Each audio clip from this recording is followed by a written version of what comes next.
કરીશું વીટીવી ન્યૂઝમાં મહત્વપૂર્ણ સમાચાર આવી રહ્યા છે તેના પર નજર કરીએ તો સાબરકાંઠામાં પાઇપલાઇનમાં ભંગાણ સર્જાતા 5 ફૂટ ઊંચી આગની જ્વાળાઓ ઉડી છે। જી હા, હિંમતનગરના શારદા કુંજ વિસ્તારમાં ગેસ પાઇપલાઇન તૂટી જતા આગ લાગી અને જ્વાળાઓ ફાટી નીકળી હતી।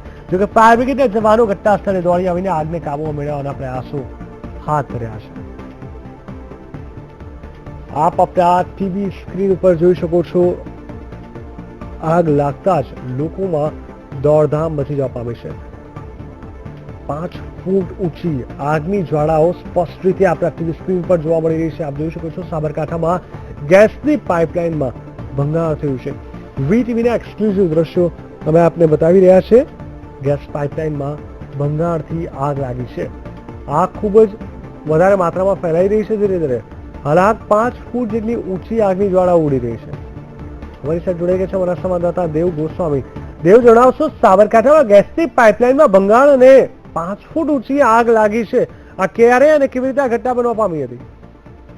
જી, ચોક્કસથી જણાવી દઉં કે 9:30 વાગ્યાની આસપાસની આ ઘટના છે અને હિંમતનગરના પોસ્ટ વિસ્તાર એવા શારદા કુંજ નજીક આવેલા અશ્વમેધ એપાર્ટમેન્ટના નજીક જે પીએનજી ગેસની પાઇપલાઇન જઈ રહી છે, જેમાં લીકેજ થવાથી તેમાં આગ લાગી હતી અને 5 થી 7 ફૂટની ઊંચી જ્વાળાઓ નીકળવા પામી હતી।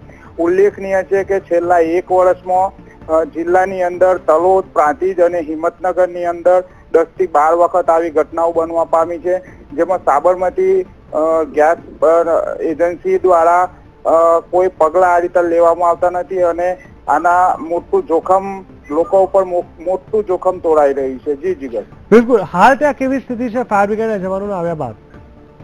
હાલ ફાયર બ્રિગેડ તાત્કાલિક ત્યાં ઘટના સ્થળે પહોંચી જતા ત્યાં આગને કાબૂમાં લેવામાં આવી છે, પણ સાબરમતી ગેસના જે અધિકારીઓ છે એ આના ઉપર કોઈ પણ પ્રકારની ઠોસ પગલાં નહીં લઈ રહ્યા, જેના કારણે વધુમાં વધુ આવી ઘટનાઓ બનવા પામી રહી છે। જી જીગર, બિલકુલ। સમગ્ર માહિતી આપવા માટે ધન્યવાદ।